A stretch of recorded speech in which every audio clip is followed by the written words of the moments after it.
let's talk about beef. Let's talk about meat, okay? All right. I mean, look at the color, and you know, just actually taking it and touching it, you can feel the difference in the texture. Like he was saying, it's the feel of veal. It feels like veal. It doesn't feel. I mean, it's not firm at all. Like a tenderloin typically is a little bit more firm, and it's going to speed up the cooking process because of that. But it's a really, really soft texture, exactly like veal would be. So we're going to just slightly salt pepper that. Okay, so we want to take it. I'm going to put a nice crust on mine. Okay. If you want the meat well done, I suggest that you butterfly it. Otherwise, just leave it like it is because it's going to cook. You want to keep it rare to medium rare.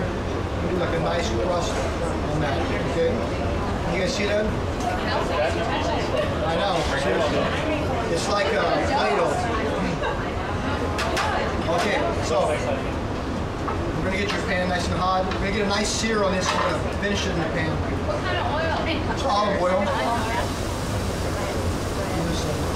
What kind of salt and pepper you use? I'm using kosher salt, fresh cracked pepper. I think that's the best thing to do. I didn't want to do anything to it other than that because I really want you just to taste the meat. We're going to put a little bit of pepper, a little bit of salt, get a really nice crust on the meat. And like I said, I really would love all your opinions, what you think about the quality of the meat. It's, to me, it's, I mean, it eats very well. We did a cutting last week, we did a tasting against, 3 different kinds of meat. Meat just, eats very well. It's very tender. So you have an 8-ounce filet. So what you want to do is you want to sear, you want to finish it in the pan, okay?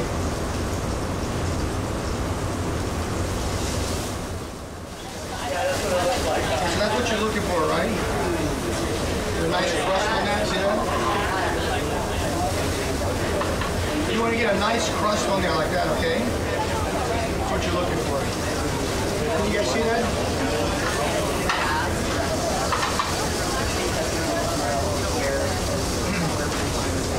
We tried the porterhouse.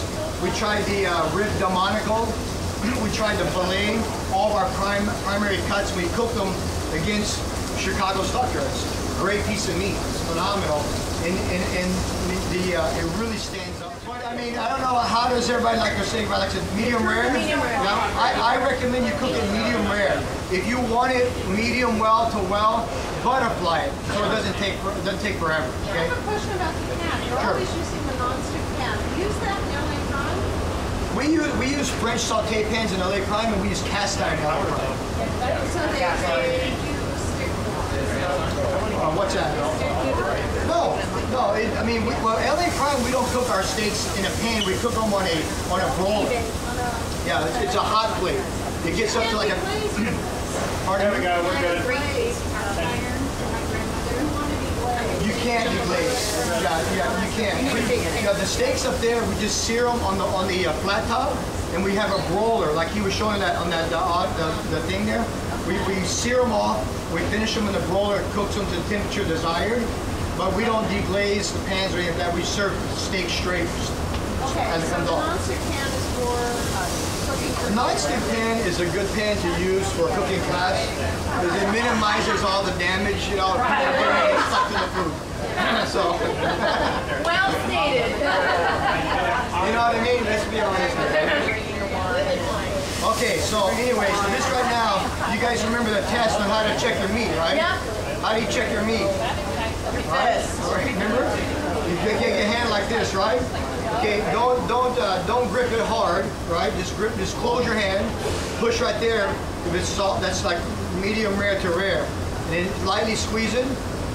That's like medium. And clench it as hard as you can. Feel that firmness? That's like medium well. Okay. All right. So anyway, so we got that going. I mean, this meat is just, it's tender. It's more tender. It's amazing. So you want to stand it up on the sides. And you want to sear all the sides. You see that? So I got the sides seared off. You want to get a nice sear all the way around. You don't want to just sear the top and the bottom. You want to actually just get a nice sear on the side as well. Okay? You're using a fork, but does that let some of the juices out? Should we use tongs? A little bit. Yeah, you can use tongs. Tongs is fine. Okay. Here we go. I put that in. Because that's ready. That's perfect for me. Okay. All right. Yeah. Okay. So it's ready. So this actually cooked fairly quickly. So we did an 8-ounce steak. Okay. Once again, if you want it cooked well done, just cut it in half. Butterfly. You have knives over it. Okay. All right. So I'm gonna just let this kind of rest. I'm gonna take it off, let it rest for a second. Get that nice and rare. And you want to let it rest because of why? Still cooking. Exactly. Still cooking. Keep it nice and red inside. All the blood, the juices are going to stay inside. You want to make sure you get a nice sear all the way around it so you lock in those juices, okay? Great piece of meat. Okay, so we're going to add our items we're going to cook with it. So we're going to throw in our potatoes. These are the Wiser Farm little marble potatoes. We're going to throw in my kale. Okay, the kale we saw. That's sauteed. Just a little spoonful of a little salt, a little pepper. What's that? It's the Tuscan black kale. Just gonna let that saute. What's that? It's local. I just wanted to serve something with it. So these potatoes are great. They're the little Wiser Farm marble potatoes. This kale is fantastic. So you want to throw your kale in. And then I'm going to hit it with a little bit of garlic, okay? So like a spoonful of garlic. That saute with your kale. Okay? The potatoes I blanched them, yeah. So you want to put the rest of your butter in, okay? I'm sorry, your olive oil. Let that saute. So we're going to just saute all that together. The garlic, all going. I like my kale just lightly wilted. I don't like it, cooked down too much, but just lightly wilted. Then you throw in your tomatoes. We're going to just let those tomatoes just soften up, okay? Chef? Yeah. And so this time you put the olive oil and the garlic in right away? No, afterwards. I put the potatoes in, I put the kale in, let it start to wilt with olive oil. And then you want to let that start to wilt with the asparagus, the kale, the potatoes. Let it start to cook a little bit in the olive oil, the roast, because you don't want to throw your garlic, it's going to burn. Right. So you want to throw your asparagus, your potatoes, and your kale in. Let that kind of start cooking. And then you want to add your garlic about halfway through, okay? I want to keep these tomatoes. The tomatoes, they're really sweet, right? You like the flavor of them? Really nice. I think they're a great thing. I love just lightly sauteing the tomatoes. I serve this with a fish upstairs, so it's a great thing to serve with like a piece of fish. Okay. Make sure you throw your asparagus in right in the beginning with your potatoes. How high is your flame? We're going to put just a little bit more pepper. Is your flame off? We're good. A little bit of salt. Okay, you want to make sure everything's seasoned up nice.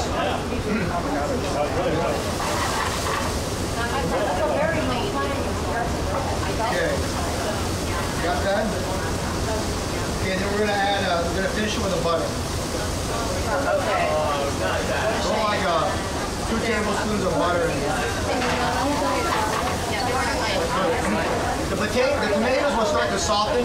You want to keep them a little bit firm. You don't want them to cook all the way down and turn to mush. Just a couple of minutes in the pan, and then they're good to go. Plate this beautiful piece of meat up, okay? So I'm excited to try that. Right now, it's beautiful. So we're going to go with the asparagus. Let's actually put our kale down, okay? And put your kale down. Okay. Can you guys see that? Right, so, I love kale. It's so underutilized. I don't know why. It's a great green. It's full of nutrients, full of vitamins. It's a green. It's a superfood. It's all the above. So, I love working with that. Put our couple of asparagus down like that. Okay.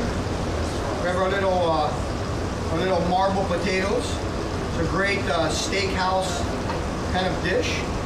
We have the red, the purple, and the French fingerling. So we're going to put our meat just like that. You guys see that? Right? Looks like a beautiful thing, doesn't it? See that?